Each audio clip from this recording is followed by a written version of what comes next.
दिल्ली के पॉश इलाके अमर कॉलोनी के कैलाश हिल्स में 22 अप्रैल को आईआरएस अधिकारी की 22 साल की बेटी की हत्या के मामले में पुलिस जांच अब एक ऐसी दिशा में आगे बढ़ रही है जो इस पूरी घटना के पीछे की असल वजह को सामने लाती है। पिछले कुछ दिनों से लगातार चल रही पूछताछ और सबूतों की तलाश के बाद ये बिल्कुल साफ हो गया है कि नौकर राहुल मीणा सिर्फ चोरी के इरादे से उस घर में नहीं गया था।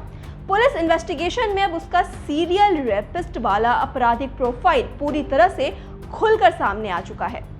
वैसे आपको याद होगा कि केस की शुरुआत में ये बात सामने आई थी कि राहुल पर जुए का कर्ज था और उसे चुकाने के लिए उसने इस घटना को अंजाम दिया था। कोर्ट में भी उसने यही दलील दी थी कि वो सिर्फ पैसे चुराने गया था और अगर दीदी यानी वो बच्ची उसे पैसे दे देती तो ये सब नहीं होता। लेकिन अब जब पुलिस उसके पिछले रिकॉर्ड खंगाल रही है तो उसका ये झूठ पूरी तरह से बेनकाब हो चुका है। जांच में पता चला है कि दिल्ली आने से ठीक पहले उसने अपने गांव अलवर में भी एक शादीशुदा पड़ोसी महिला के साथ रेप किया था।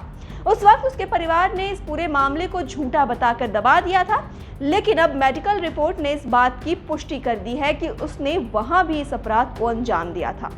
इसी कड़ी में दिल्ली पुलिस को उसके फोन से कुछ ऐसी इंस्टाग्राम चैट्स मिली हैं जो उसकी मानसिकता को पूरी तरह से उजागर करती हैं। इन चैट्स में वो लगातार कॉल गर्ल्स और कई महिलाओं के साथ बेहद आपत्तिजनक बातचीत करता था।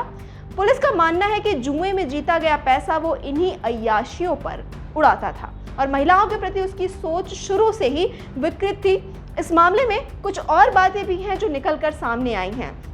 घटना वाले दिन आईआरएस अधिकारी के घर से भागने के बाद उसने कुछ पैसे और ज्वेलरी भी चुराई थी। इसके बाद उसने एक ऑटो लिया और सीधा आस्था कुंज पार्क पहुंच गया, जहां उसने लड़की का मोबाइल फेंक दिया।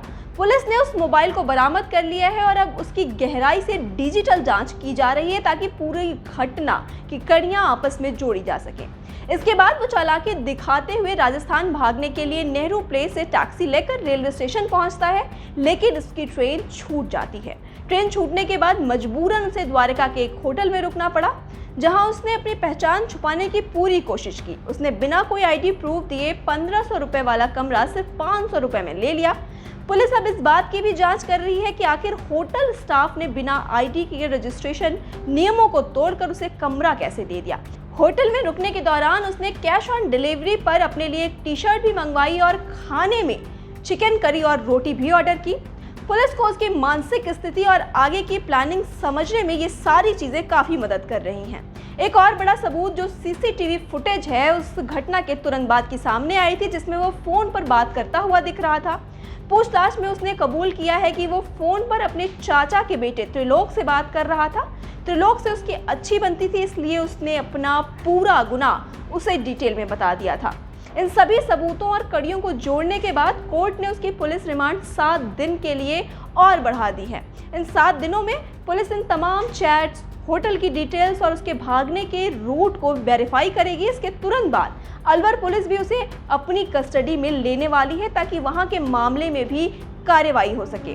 पुलिस की कोशिश है कि सारे इलेक्ट्रॉनिक और फॉरेंसिक सबूतों को इतना मजबूत बनाया जाए कि कोर्ट में उसके खिलाफ किसी भी तरह की छूट की कोई गुंजाइश ना बचे और उसे सख्त से सख्त सजा मिल सके। हम सारी अपडेट्स आप तक पहुंचाते रहेंगे। आप जुड़े रहिए अनादि टीवी दिल्ली के साथ। नमस्कार।